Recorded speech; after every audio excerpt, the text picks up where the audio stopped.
오늘 우리 주시는 하나님의 말씀은 열왕기하 9장 14절에서 26절까지의 말씀입니다.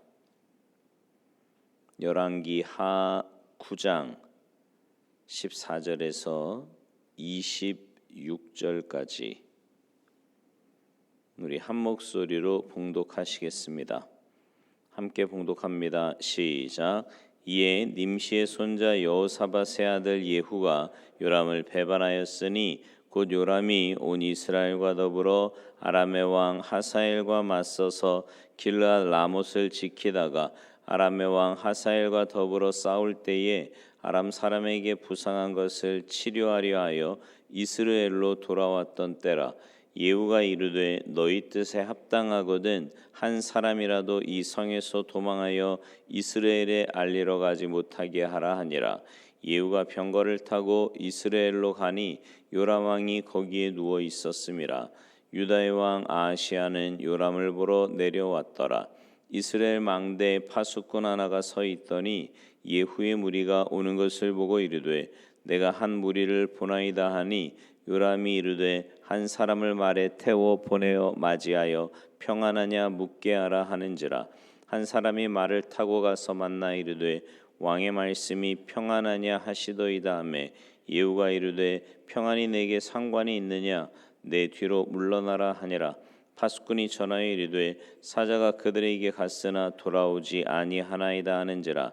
다시 한 사람을 말에 태워 보내었더니 그들에게 가서 이르되 왕의 말씀이 평안하냐 하시더이다 하매 예후가 이르되 평안이 내게 상관이 있느냐 내 뒤를 따르라 하더라. 파수꾼이 또 전하여 이르되 그도 그들에게까지 갔으나 돌아오지 아니하고 그 병거 모는 것이 nim시의 손자 예후가 모는 것 같이 미치게 모나이다 하니 요람이 이르되 메우라 하매 그의 병거를 메운지라. 이스라엘 왕 요람과 유다 왕 아하시야가 각각 그의 병거를 타고 가서 예후를 맞을새 이스라엘 사람 나봇의 토지에서 만나매 요람이 예후를 보고 이르되 예후야 평안하냐 하니 대답하되 내 어머니 이세벨의 음행과 술수가 이렇게 많으니 어찌 평안이 있으랴 하더라. 요람이 곧 손을 돌이켜 도망하며 아하시야에게 이르되 아하시야여 반역 이루다 하니 예후가 힘을 다하여 활을 당겨 요람의 두 팔 사이를 쏘니 화살이 그의 염통을 꿰뚫고 나오매 그가 병거 가운데에 엎드러진지라. 예후가 그의 장관 빗갈에게 이르되 그 시체를 가져다가 이스라엘 사람 나봇의 밭에 던지라. 내가 기억하려니와 이전에 너와 내가 함께 타고 그의 아버지 아합을 쫓았을 때에 여호와께서 이같이 그의 일을 예언하셨느니라. 여호와께서 말씀하시기를 내가 어제 나봇의 피와 그의 아들들의 피를 분명히 보았노라. 여호와께서 또 말씀하시기를 이 토지에서 내게 갚으리라 하셨으니 그런즉 여호와의 말씀대로 그의 시체를 가져다가 이 밭에 던질지니라 하는지라. 아멘. 할렐루야. 오늘 본문을 보면 하나님께서 아합의 집을 심판하시는 장면이 나옵니다. 아합의 집에서 신하로 있었던 예후를 통해 하나님은 아합의 집을 심판하셨습니다. 예후는 전쟁에서 부상을 당해 치료를 위해서 이스라엘 성에 가 있는 요람을 찾아가 그를 죽이고 아합의 집에 부어질 하나님의 심판을 시작합니다. 오늘 우리는 이 하나님의 심판을 보면서 몇 가지 좀 함께 살펴보고 은혜를 나누기를 원하는데요. 먼저 21절에 보면 요람은 왜 그 성에서 기다리지 않고 병거를 메우라 하고 성 밖으로 나와서 예후를 만났을까 하는 점입니다. 여기 메우라라고 하는 이 말은요, 병거의 말을 연결하라는 뜻입니다. 그러니까 오늘날 우리 자동차로 말하면 뭐 시동을 걸어라 이 정도의 말일 겁니다.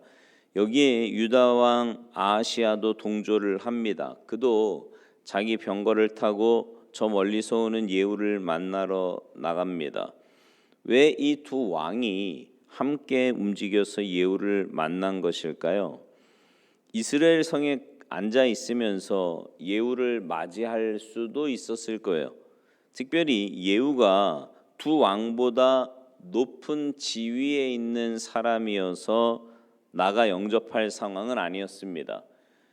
그런데도 부상 중에 있는 요람과 유다의 왕 아하시야가 동시에 이 예후를 맞이하러 성 밖으로 나왔습니다. 이것은 아마도 그들이 길르앗 라못에서 벌어지고 있었던 아람과의 전쟁에서 승리했다는 소식을 기대했던 것 같습니다. 그래서 그 소식을 더 빨리 듣고 싶은 마음에서 병거를 메우고 예후를 만나러 나온 것으로 보입니다.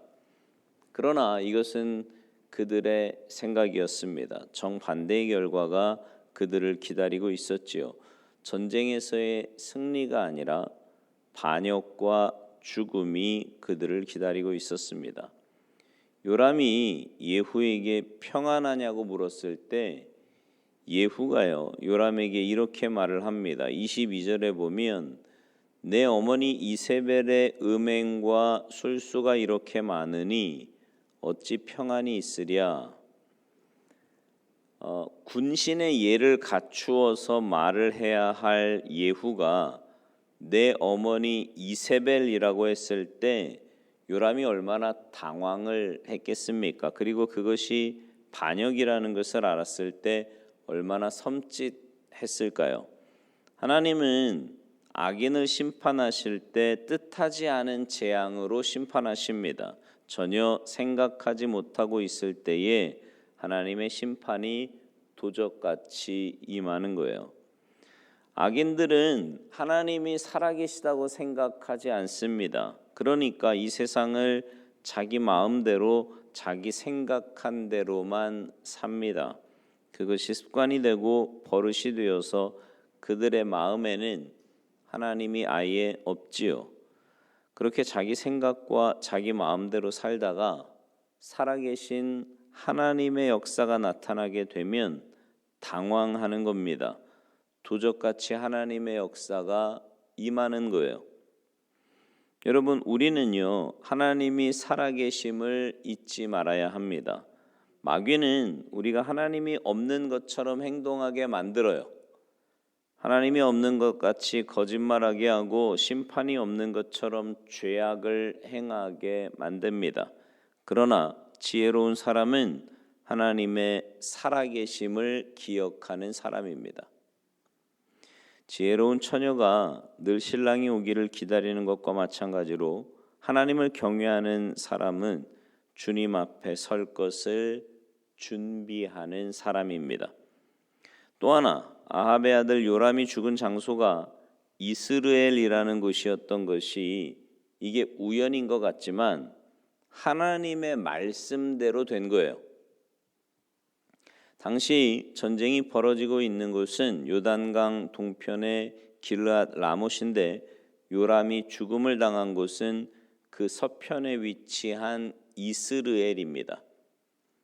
그는 상처를 치료하러 왔다가 그 피난처에서 죽임을 당했어요.